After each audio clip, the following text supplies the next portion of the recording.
ओम शांति। आज 6 दिसंबर 2023 के बाबा के अनमोल मधुर महावाक्य सुनेंगे। आज की मुरली में बाबा कहे, मैं आकर के तुम बच्चों को फिर से ये सहज राजयोग सिखाकर राजाओं का राजा बनाता हूं। बाबा कहे, जब ये फिर से शब्द आता है तो ये फिर से शब्द में सारा चक्र का ज्ञान समाया हुआ है। इस चक्र के अंदर एक तरफ सर्वशक्तिमान परमात्मा बहुत प्रबल है, जो बच्चों को पावन बनाने में प्रबल है, तो दूसरी ओर माया पतित बनाने में प्रबल है। तो बाबा कहे, जब माया की ग्रहाचारी बैठ जाती है तो बच्चों को अपने वश में कर लेती है, और इसलिए बाबा बच्चों को बार बार सावधान करते हैं, बच्चे देही अभिमानी होकर के रहो। जितना देही अभिमानी होकर रहेंगे, पावन रहेंगे। जब देह अभिमान के वशीभूत हो जाएंगे तो माया अपनी ओर खींच लेती है और पतित बना देती है। तो सुनते हैं आज के बाबा के अनमोल मधुर महावाक्य। ओम शांति। मीठे बच्चे, मैं तुम्हें फिर से राजयोग सिखलाकर राजाओं का राजा बनाता हूं। इस फिर से शब्द में ही सारा चक्र समाया हुआ है। आज की मुरली से प्रश्न है, बाप भी प्रबल है तो माया भी, दोनों की प्रबलता क्या है? उत्तर है, बाप तुम्हें पतित से पावन बनाते, पावन बनाने में बाप प्रबल है। इसलिए बाप को पतित पावन सर्वशक्तिमान कहा जाता है। माया फिर पतित बनाने में प्रबल है। सच्ची कमाई में ग्रहाचारी ऐसी बैठती है जो फायदे के बदले घाटा हो जाता है। विकारों के पीछे माया तवाई बना देती है। इसीलिए बाबा कहते, बच्चे देही अभिमानी बनने का पुरुषार्थ करो। आज की मुरली से पहले गीत बजा है, हमें उन राहों पर चलना है जहां गिरना और संभलना है। ओम शांति। तुम बच्चों को किन राहों पर चलना है? जरूर राह बताने वाला होगा। मनुष्य रॉन्ग रास्ते पर चलते हैं तब तो दुखी होते हैं। गलत राह पर चले गए इसलिए तो दुखी हुए। अभी कितने दुखी है, क्योंकि उनकी मत पर नहीं चलते। किसकी? परमात्मा की मत पर नहीं चलते। सब उल्टी मत पर चलते आए हैं। जब से उल्टी मत देने वाला रावण का राज्य शुरू हुआ है, तब से लेकर के सब उल्टी मत पर ही चलते रहे। बाप समझाते हैं, तुम इस समय रावण की मत पर हो, तब हर एक का ऐसा बुरा हाल हुआ है। सब अपने को पतित कहते भी है।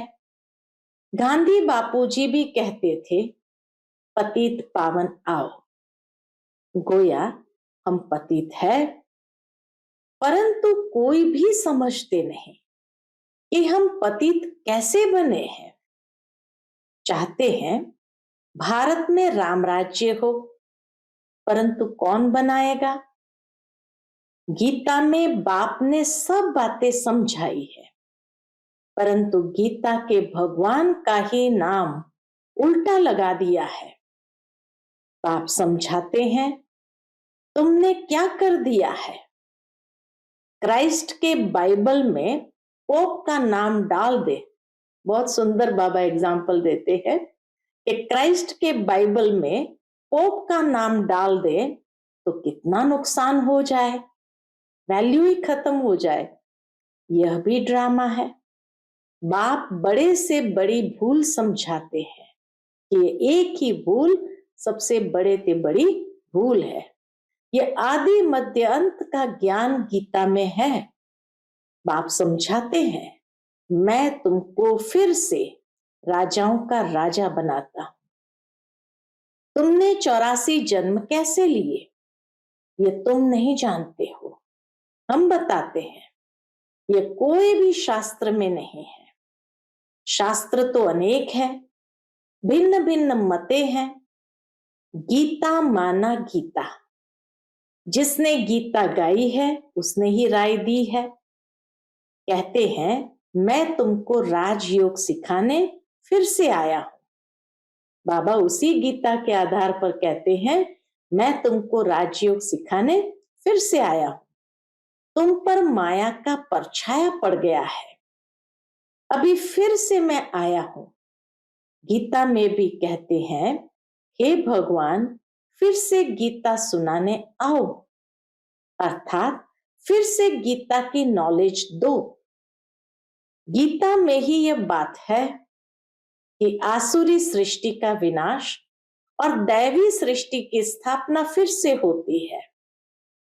फिर जरूर कहेंगे, गुरु नानक फिर से आएगा अपने समय पर। चित्र भी दिखाते हैं, श्री कृष्ण भी फिर से वही मोर मुकुट वाला होगा। तो यह सब राज गीता में है, परंतु भगवान को बदल दिया है। हम ऐसे नहीं कहते कि गीता को नहीं मानते, परंतु उसमें जो यह उल्टा नाम मनुष्य ने डाल दिया है, उसको बाप आकर के सीधा करके समझाते हैं। यह भी समझाते हैं, हर एक आत्मा में अपना अपना पार्ट नूंदा हुआ है। सब एक समान नहीं हो सकते। जैसे मनुष्य माना मनुष्य, वैसे आत्मा माना आत्मा, परंतु हर एक आत्मा में अपना पार्ट भरा हुआ है। यह बातें समझाने वाला बड़ा बुद्धिमान चाहिए। बाप जानते हैं कौन समझा सकते हैं, कौन सर्विस करने में समझदार है, किसकी लाइन क्लियर है, किसकी बुद्धि की लाइन क्लियर है। देही अभिमानी रहते हैं तो माना लाइन क्लियर है। जो भी बाबा कहे, समझदार बच्चे हैं वो इतना तो समझते कौन समझा रहे हैं, उनकी लाइन क्लियर है। किसकी? जो देही अभिमानी रहते हैं।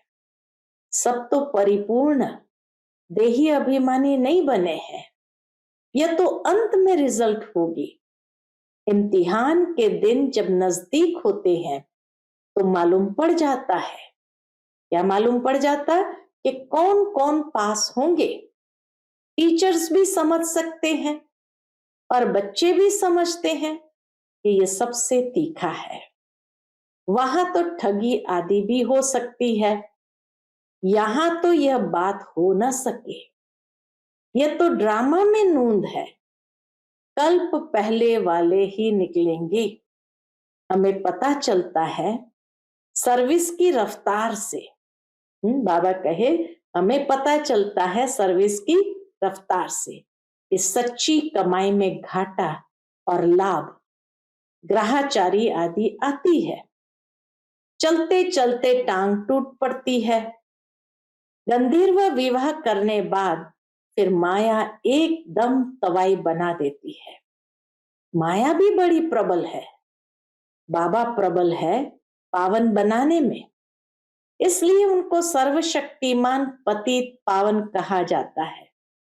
और फिर माया प्रबल है पतित बनाने में। सतयुग में तो माया होती नहीं, वह है ही वाइसलेस वर्ल्ड। अभी है एकदम विशेष वर्ल्ड।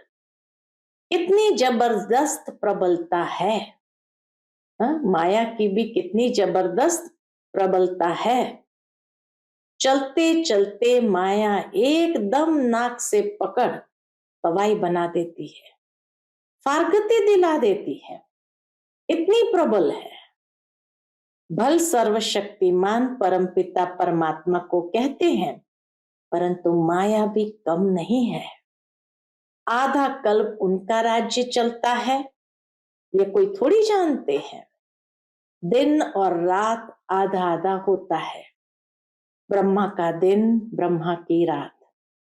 फिर भी सतयुग को लाखों वर्ष और कलयुग को कितने वर्ष दे देते हैं।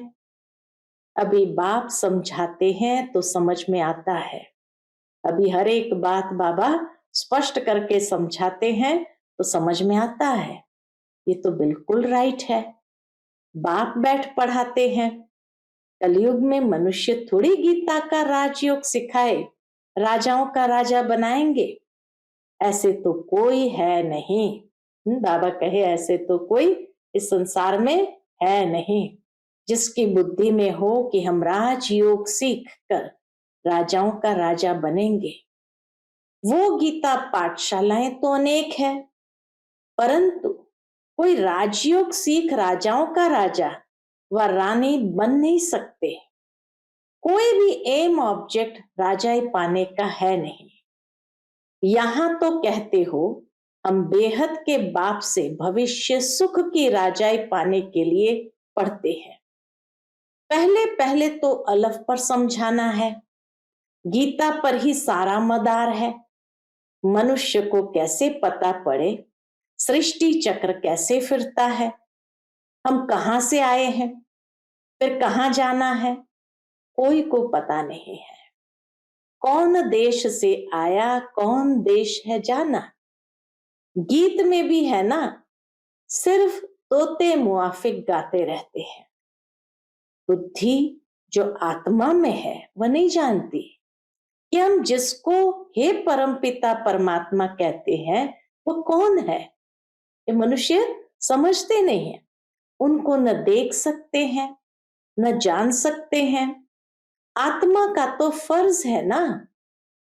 क्या फर्ज है आत्मा का? तो आत्मा का तो फर्ज है ना, बाप को जानना, देखना, तीसरे आंख से देखना। अभी तुम समझ गए हो हम आत्मा है, परमपिता परमात्मा बाप हमको पढ़ाते हैं। बुद्धि कहती है बाप आकर पढ़ाते हैं।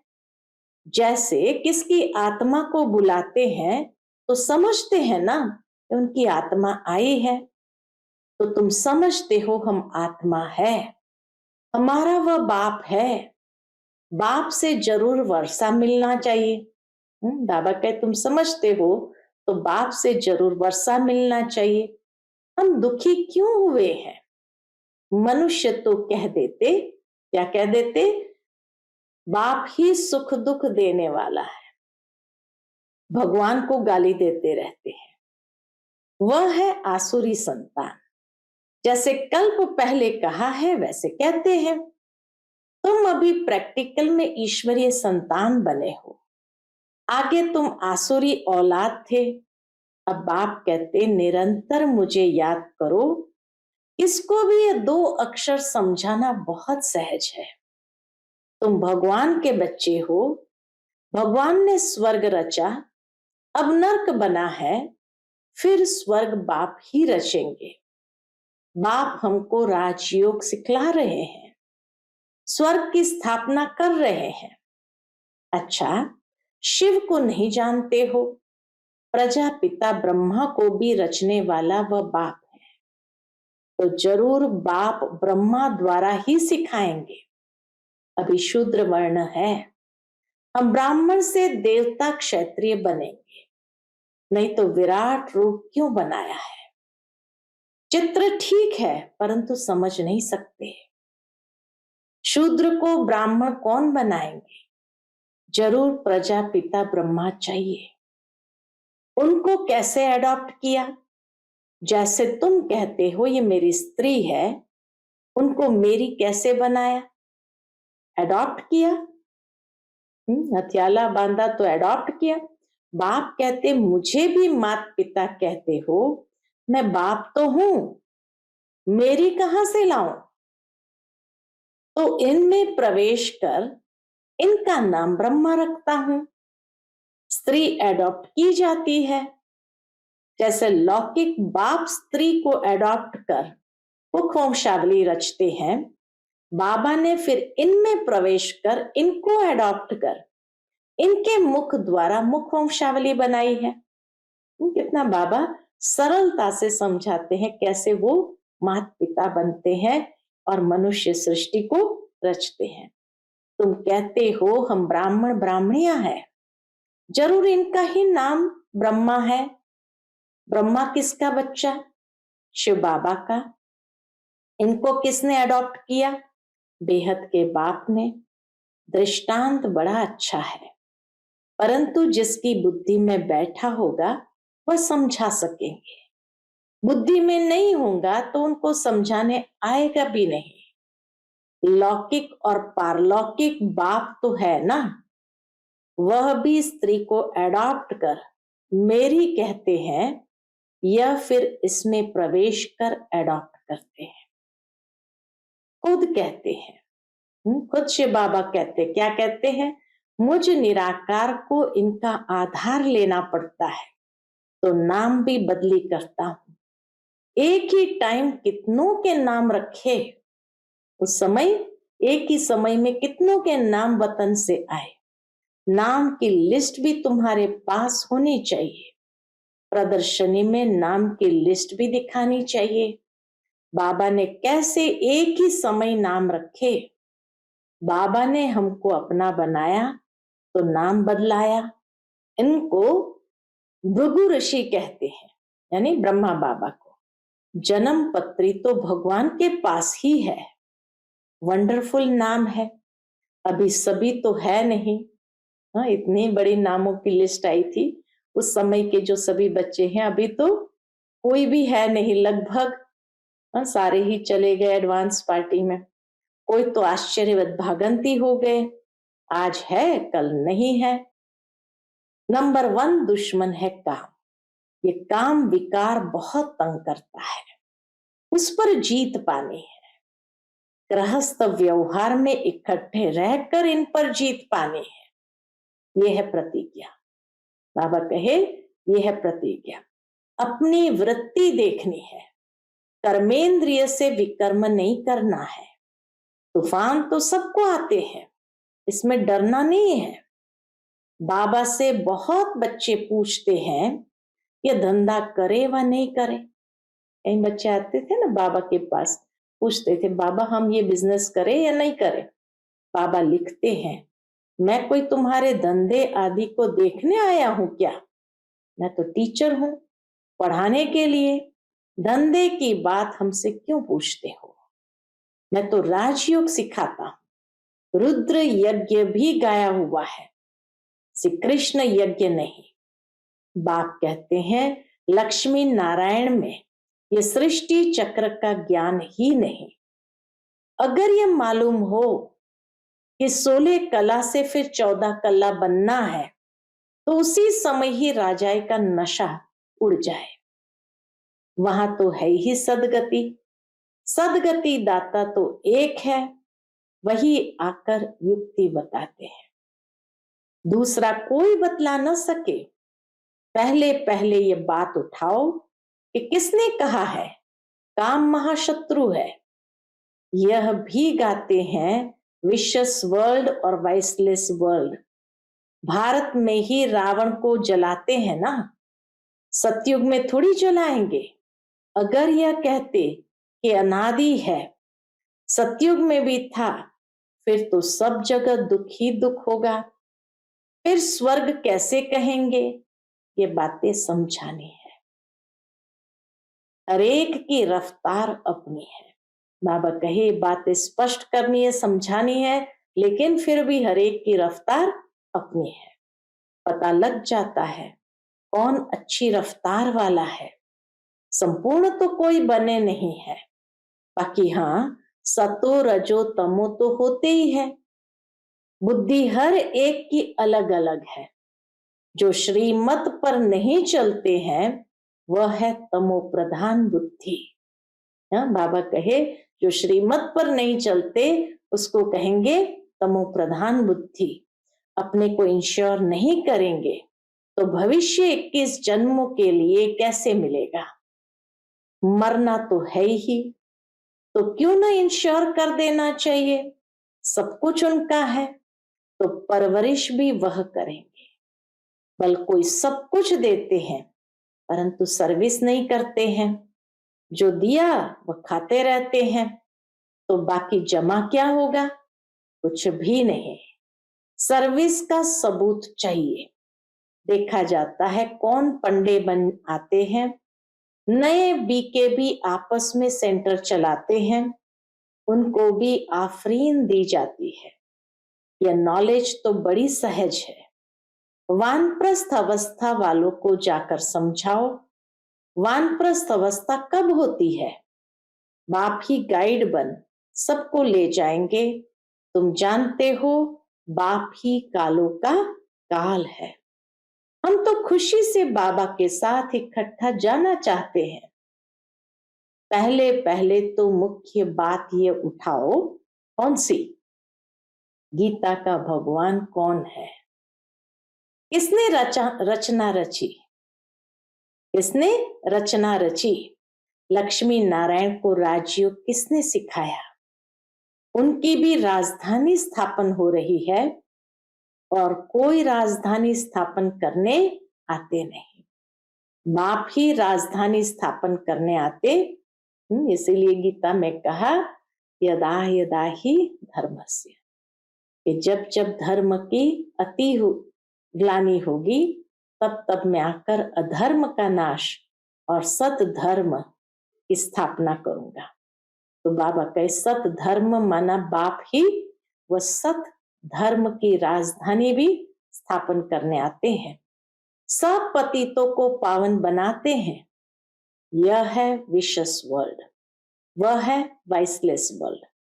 दोनों में नंबरवार मर्तबे है। जो श्रीमत पर चलने वाले होंगे उनकी बुद्धि में ही यह बात बैठ सकती है।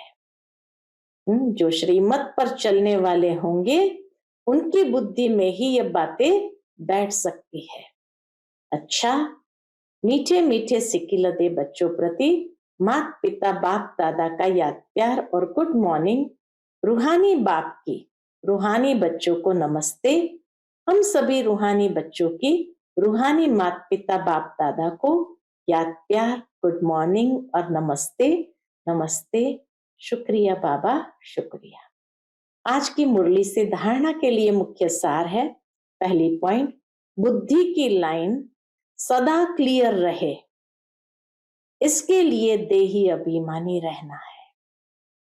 सच्ची कमाई में माया किसी प्रकार से घाटा न डाल दे, ये संभाल करनी है। दूसरी पॉइंट, कर्मेंद्रिय से कोई भी विकर्म नहीं करना है। इंश्योर करने के बाद सर्विस भी जरूर करनी है।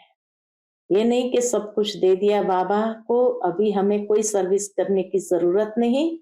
नहीं, बाबा का सर्विस भी करनी है, नहीं तो जो दिया वही खा लिया। आज का बाप दादा का मधुर वरदान हम बच्चों के प्रति है, माया को दुश्मन के बजाय पाठ पढ़ाने वाली सहयोगी समझ, एक रस रहने वाले माया जीत भव।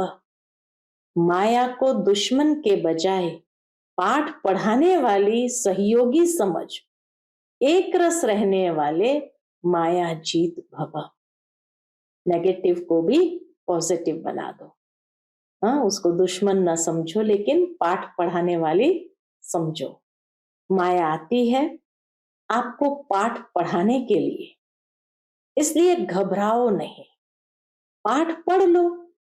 कभी सहनशीलता का पाठ, कभी शांत स्वरूप बनने का पाठ पक्का कराने के लिए ही आती है। कभी सहनशीलता का पाठ, कभी शांत स्वरूप बनने का पाठ पक्का कराने के लिए ही माया आती है। इसलिए माया को दुश्मन के बजाय अपना सहयोगी समझो, तो घबराहट में हार नहीं खाएंगे।